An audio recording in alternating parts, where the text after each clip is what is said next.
बहुत समय पहले की बात है। भगवान बुद्ध के 3 शिष्य उनसे मिलने जा रहे थे। सफर बहुत ही लंबा था, इसलिए उन्हें चलते चलते सुबह से शाम हो गई और गर्मी भी बहुत थी। उन तीनों को बहुत जोर से प्यास लगी थी, पर दूर दूर तक पानी कहीं नहीं था। वे चलते रहे। अचानक उनमें से एक शिष्य को दूर एक नदी दिखाई दी। वो तीनों शिष्य अपनी प्यास बुझाने के लिए नदी की ओर बढ़े। उन्होंने देखा कि नदी में एक स्त्री डूब रही है, लेकिन बौद्ध धर्म में बौद्ध भिक्षुओं को किसी भी स्त्री को स्पर्श करना वर्जित था। ऐसे में अब क्या हो सकता था। उनमें से 2 शिष्यों ने कहा, हमें अपने धर्म का पालन करना चाहिए। इस एक स्त्री को बचाने के लिए हम अपना धर्म नहीं त्याग सकते।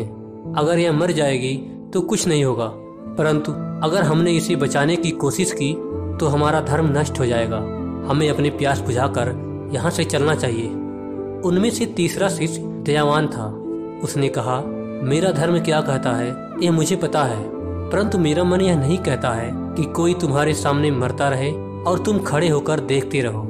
ऐसा कहकर वह स्त्री को बचाने के लिए नदी में कूद पड़ा।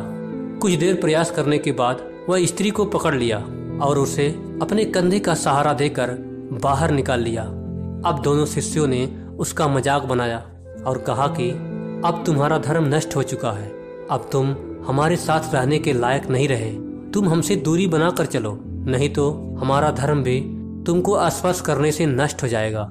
उसे उनकी बातों को सुनकर बहुत ही दुख हुआ, परंतु वह कुछ नहीं बोला। कुछ देर चलने के पश्चात वह तीनों भगवान बुद्ध के समीप पहुंच गए और दोनों शिष्यों ने मार्ग की सारी बातें बताई। उन्होंने कहा कि हमने इसे रोकने की बहुत कोशिश की, परंतु यह नहीं माना। इसने उस स्त्री को स्पर्श करके घोर पाप किया है।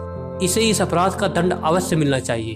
भगवान बुद्ध ने उन दोनों की बात बहुत ध्यान से सुनी और उनको अपने पास बुलाकर पूछा, इस भिक्षु को उस स्त्री को बाहर निकालने में कितना समय लगा। दोनों ने एक साथ जवाब दिया, कम से कम उसको बाहर लाने में इसको 25 मिनट का समय लगा होगा। बुद्ध ने फिर पूछा, इस घटना के पश्चात तुम्हें यहाँ तक आने में कितना समय लगा होगा। दोनों ने फिर से जवाब दिया, यहाँ तक आने में हमें कम से कम 8 घंटे लग गए। भगवान बुद्ध ने मुस्कुराते हुए कहा, इसने उस स्त्री का जीवन बचाने के लिए केवल 25 मिनट अपने कंधे का सहारा दिया, जो कि एक नेक काम है और एक दयावान इंसान ही कर सकता है।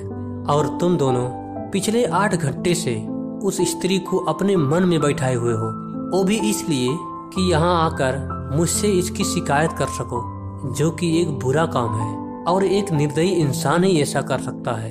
अब तुम दोनों ही बताओ मुझे कि तुम में से पापी कौन है।